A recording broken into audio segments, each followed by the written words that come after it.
Joining us now, South Carolina Senator Lindsey Graham is with us. Let's start with a party.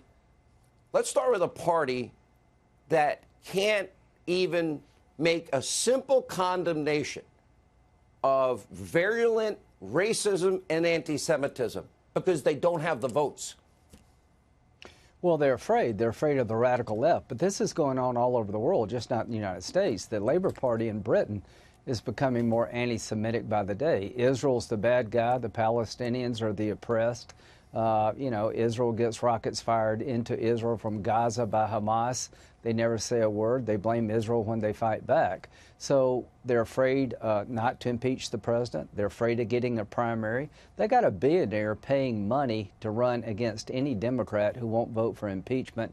They got the radical left threatening to have a revolt inside the Democratic Party if you stand up against anti-Semitism because they hate Israel so much. That's pretty odd. Senator, look, you've been in the forefront of trying to urge your Senate colleagues that this is a national emergency. I gave the statistics. Drugs, cartels, gangs, human trafficking, murder, rapes, assaults. And that's, again, that's only a tiny percentage, but the numbers are real for Americans. That's a crisis. Well, what did we learn today? We had the Border Patrol Commissioner and the DHS Secretary Nielsen testify that family apprehensions have gone up 335%. Unaccompanied minor apprehensions have gone up 55% compared to last year. That if you're a family from Central America and you can make it to the United States, you will never be deported. You can be only held for 20 days and we release you within the country. 2% of the unaccompanied minors who make it to America go back to their home country.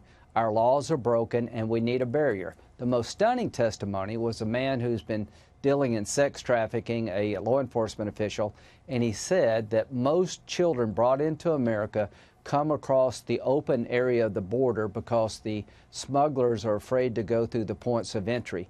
87% of the people apprehended coming here illegally from Central America never go through a point of entry. We need barriers and we need to change our laws. Senator, so the president, the Congress will veto, the president will veto. Congress doesn't have the votes to override the veto. Conclusion, Donald Trump gets the money to build his wall or continue to build the wall that he's been building. Trump wins. That's the conclusion here. We'll sustain his veto. And let me remind your viewers that for every unaccompanied minor that comes to the United States, it costs us $375 a day to house these minors. They go through hell to get here. And on average, we're spending $136,000 per kid from the Treasury.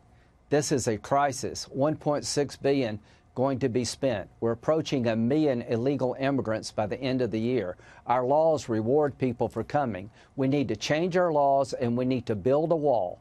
Trump is going to win in Congress on the wall, and I'm going to pursue legal changes to make sure you can be held more than 20 days, that you're not going to be released into the country before you have an immigration hearing. If we don't stop that, they will always keep coming.